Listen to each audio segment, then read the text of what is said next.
হিসেবে আমার যে প্রথম ভোট আমি দিচ্ছি, আমি যাকে আমার মূল্যবান ভোটটা দিচ্ছি সে আসলে এটার কতটুকু যোগ্য। আমার একটা আবদার বলা যায় যে আপনাদের উত্তরসূরি যাদেরকে পৃথিবীতে রেখে যাচ্ছেন তারা যাতে আমাদের দেশকে সুন্দরভাবে ধরে রাখতে পারে। জুলাই আন্দোলনের পরে আমরা সবকিছুরই সংস্কারের দাবি করছি। এমন একজন মানুষ যে কিনা এইসব দুর্নীতির বিরুদ্ধে দাঁড়িয়ে কোনো রকম ভয় ছাড়া কথা বলতে পারবে। দেখতে পাচ্ছি যে শিক্ষার্থীরা কিছুদিন পর পর আন্দোলনে নেমে যাচ্ছে, এটা কেন? এমন সরকার আসুক যে কিনা শিক্ষার্থীদের সেই ব্যবস্থা করে নেই যাতে তারা আন্দোলনে আর না নামতে হয়। আমরা এমন মানুষদেরকে ভোট দিব যারা আমাদের দেশকে পরিবর্তন করতে পারবে। আমি প্রথম ভোটার, আমি খুব এক্সাইটেড। আমরা এমন একজন ব্যক্তিকে চাই যে আমাদের দেশের বেকারত্ব দূর করবে। আমরাই প্রথম যারা একই সাথে দুইটা নির্বাচনে ভোট দিতে পারছি, গণভোট এবং জাতীয় সংসদ নির্বাচন।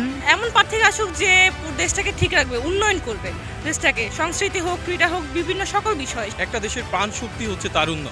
আমরা তাকেই নির্বাচন করতে চাই যেই প্রার্থী কোনো রকম দুর্নীতির মধ্যে থাকবে না, জনগণের ম্যান্ডেট বোঝার ট্রাই করবে।